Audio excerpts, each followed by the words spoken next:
por fim será um resultado próspero, porque, contrariando a expectativa de todos, Deus abençoa aquela firmeza que se fundamenta na obediência de sua palavra. Os incrédulos, em contrapartida, longe estão de derivar alguma vantagem de suas preocupações, porque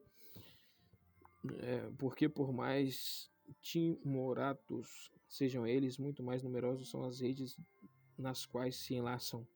Nesta narrativa, a forma e o caráter de nossa própria época são notavelmente delineados. Aqueles que vivem desejosos de ser considerados prudentes e cautelosos têm continuamente esse cântico em sua boca. Temos de levar em conta a tranquilidade pública e reforma que intentamos não vem desacompanhada de muitos perigos. Depois de suscitar esta infundada indisposição contra nós, não acham melhor expediente senão sepultar a Cristo com o propósito de obstar todo e qualquer aborrecimento. Como se tal ímpio desdém da graça de Deus pudesse realmente ter um resultado próspero, quando, o fim de amenizar os distúrbios, inventam em esse remédio para que a doutrina da salvação seja abolida. Ao contrário, o que os perversos temem se concretizará, e embora obtenham o que esperam, todavia é uma recompensa indigna demais apaziguar o mundo ofendendo a Deus e tirar-nos-ão nosso lugar. É incerto se tem em mente o templo ou seu país. Criam que sua salvação dependia de ambos, pois se o templo fosse destruído, não haveria mais sacrifícios, nem o culto público de Deus, nem a invocação de seu nome. Portanto, se realmente se preocupassem com sua religião, então seria justo que se preocupasse com seu templo. De um lado, era de grande importância para a boa condição da igreja que não fossem novamente levados de sua própria terra. Ainda se lembravam do cativeiro babilônico, o qual constituiu uma vingança divina terrivelmente severa. Havia também um provérbio popular entre eles, o qual pode ser frequentemente encontrado na lei. Em alguns aspectos, era como se fossem eliminados se o Senhor os expulsassem de sua terra. Daí concluírem que, a menos que Cristo seja destruído, a igreja não estará em segurança. 49. Então, um dentre eles, chamado Caifás, era uma breve consulta, pois Caifás não lhes permitiu mais hesitação.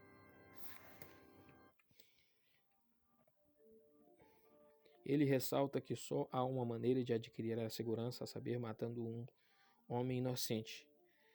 A que ponto de perversidade chegam os homens que, destituídos do temor de Deus, formam seus planos movidos antes pelo juízo da carne do que pela palavra de Deus, e que confiadamente creem que terão vantagem daquilo que não nos é permitido pelo autor da mesma bênção.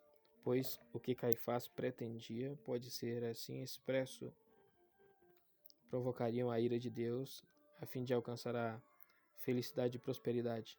Aprendamos com isso a jamais separar o que é útil do que é ilícito, visto que não devemos esperar prosperidade alguma ou êxito algum, a não ser da bênção de Deus, a qual é prometida não às pessoas perversas e rebeldes, as quais esperam a assistência do diabo, mas aos crentes que sinceramente andam em seus caminhos, Salmos 91:11. E, no entanto, havia alguma plausibilidade nesse argumento, pois o benefício público deve ser sempre a preferência. Mas, como eu já disse, uma pessoa não é mais bem protegida pela morte injusta de um inocente do que é protegido todo o corpo de uma pessoa quando simplesmente se lhe corta a garganta ou seu peito é transpassado por uma espada. Que era o sumo sacerdote naquele ano. Ele não o denomina sumo sacerdote naquele ano como se quisesse dizer que o ofício fosse anual e durante apenas um ano, mas porque ele se tornara um dom que podia ser adquirido com dinheiro e era transmitido a várias pessoas em contraposição à ordenança da lei. Deus não pretendia que tal dignidade chegasse ao fim, senão pela morte do que fora designado, mas, em decorrência de problema e confusão nos negócios públicos, os romanos frequentemente mudavam os sacerdotes segundo suas fantasias. 51.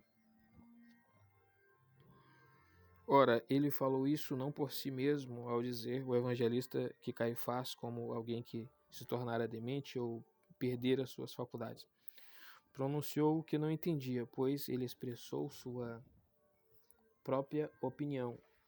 O evangelista, porém, tem em mente que um impulso superior guiou sua língua, enquanto Deus pretendia que o mesmo levasse ao conhecimento por seus lábios algo superior ao que veio à sua mente. Caifás, portanto, por assim dizer, naquele momento possuía duas línguas, porque vomitava o perverso e cruel desígnio de entregar Cristo à morte, o que havia concebido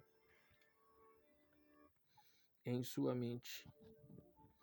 No entanto, Deus converteu sua língua visando a um propósito diferente, de modo que, sob palavras ambíguas, ele igualmente pronunciou uma predição.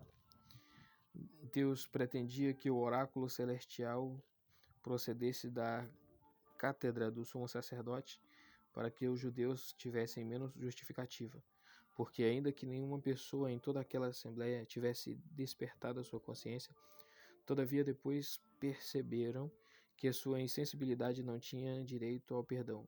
Tampouco a perversidade de Caifás obstou sua língua de ser o órgão do Espírito Santo, pois Deus olhava para o sacerdócio que havia instituído e não para a pessoa do homem que o exercia. E essa era a razão a qual relanceio a saber que uma voz emitida de um lugar soberano fosse mais distintamente ouvida e granjeasse maior reverência ou autoridade. Do mesmo modo, Deus pretendia abençoar seu povo pela boa de Balaão, a quem outorgara o espírito de profecia. Mas é sumamente ridículo nos papistas inferirem eles deste fato que devemos considerar como oráculo tudo quanto o sumo sacerdote romano crê está apto a pronunciar. Primeiro, admitindo o que é falso, a saber que todo homem que vem a ser sumo sacerdote é igualmente um profeta, até que tenham a condição de provar que o sumo sacerdote romano foi designado pelo mandamento de Deus, porque o sacerdócio foi abolido pela vinda de um homem, que é Cristo, e não temos em parte alguma que ele foi posteriormente ordenado por Deus, que alguém seria o soberano de toda a igreja. Em segundo lugar, admitindo-lhes que o poder e título de sumo sacerdote foram comunicados ao bispo de Roma, é preciso observar que proveito tiveram sacerdotes que aceitaram a predição de Caifás.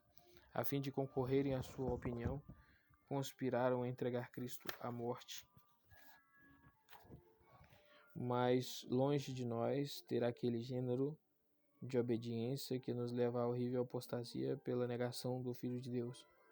Com a mesma voz, Caifás blasfema e também profetiza. Aqueles que seguem sua sugestão desprezam a profecia e adotam a blasfêmia. Devemos guardar-nos para que não nos suceda a mesma coisa, caso demos ouvido ao Caifás de Roma, pois, de outro modo, a comparação seria defectiva. Além disso, pergunto, devemos concluir que só porque Caifás uma vez profetizou cada palavra pronunciada pelo sumo sacerdote é sempre uma profecia, mas logo depois Caifás condenou com blasfêmia. Mateus 26:65.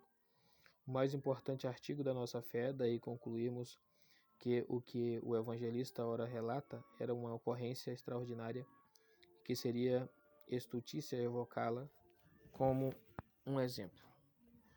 Que Jesus morreria, primeiramente o evangelista mostra que a totalidade de nossa salvação consiste nisso, que Cristo nos congregaria em um, pois desta forma ele nos reconcilia com o Pai, em quem está a fonte da vida, Salmos 86:9. Daí Também inferimos que a raça humana está dispersa e alienada de Deus, até que os filhos de Deus sejam congregados sob Cristo, sua cabeça. E assim a comunhão dos santos é a preparação para a vida eterna, porque todos a quem Cristo não une ao Pai permanecem na morte, como veremos outra vez no capítulo 17. Pela mesma razão, Paulo também ensina que Cristo foi enviado a fim de fazer convergir nele todas as coisas que estão no céu e na terra. Efésios 1:10. Por esta razão, para podermos desfrutar da salvação produzida por Cristo, deve-se remover a discórdia e temos de ser feitos com Deus e com os anjos e entre nós mesmos. A causa e penhor dessa unidade estavam na morte de Cristo, por meio da qual ele fez convergir todas as coisas a si, porém estamos sendo diariamente congregados pelo Evangelho no redil de Cristo. 52. E não só por esta razão, a intenção do evangelista é dizer que a reconciliação efetuada por Cristo também se estende aos gentios, mas como é possível que aqueles que, em decorrência de sua ampla dispersão e peregrinação, sejam inimigos de Deus, sejam aqui chamados filhos de Deus? Eis minha resposta. Como já dissemos, Deus tinha em seu coração filhos que em si mesmos eram ovelhas dispersas e perdidas, ou melhor, que estavam mais distantes possível de ser ovelhas, porém ao contrário eram lobos e bestas selvagens. Portanto, é por meio da eleição que ele considera como sendo os filhos de Deus, mesmo antes de serem chamados, os que por fim começam a manifestar-se por meio da fé, tanto a si mesmos quanto a outros. 11:53-57. Desde aquele dia, pois, consultavam entre si para o matarem. Por isso Jesus já não andava publicamente entre os judeus, mas retirou-se para uma região próxima ao deserto, numa cidade chamada Efraim, e ali morava com seus discípulos. Ora, a Páscoa dos judeus estava próxima e muitos daquela região subiram a Jerusalém antes da Páscoa a fim de se purificar. Por isso, buscavam a Jesus e diziam uns aos outros, estando no templo: que vos parece? Ele não virá à festa? Ora, os principais sacerdotes e fariseus tinham emitido uma ordem para que, se alguém soubesse onde ele estava, o denunciasse para o prenderem. 53. Consultavam entre sobre como entregá-lo à morte. O evangelista relata que Cristo uma vez mais fugiu, sabendo que seus inimigos o buscavam com profundo furor. Não obstante, lembremos-nos que ele não fugia com outra intenção senão para apresentar-se e sofrer a morte voluntária no templo que Deus designara. Tal consulta mencionada pelo evangelista relacionava-se não tanto com a morte de Cristo, como em apontar para algum método de esmagá-lo. Já haviam determinado entregá-lo à morte, só restava encontrar um meio de que pudessem lançar mão para a execução de sua resolução. 54. Que é chamada Efraim. Quanto ao nome da cidade que aqui se menciona, creio que ou foi pronunciada incorretamente, ou era totalmente nova, pois sabemos quão amplamente o idioma foi mudado depois do cativeiro babilônico e também quão diferente era a aparência da região, de modo que não nos surpreende que alguns lugares sejam mencionados, os quais, em tempos de outrora, eram totalmente desconhecidos. E ali morava com seus discípulos. Ao denominá-los de discípulos de Cristo, sua intenção não era mencionar os que aceitaram sua doutrina, mas os que eram seus companheiros constantes e costumavam viver sob o mesmo teto. 55. Muitos naquela região subiram a Jerusalém. Não lhes era absolutamente imposto que que se purificassem antes de se sacrificar a Páscoa. E por isso o evangelista não diz que todos foram, mas muitos.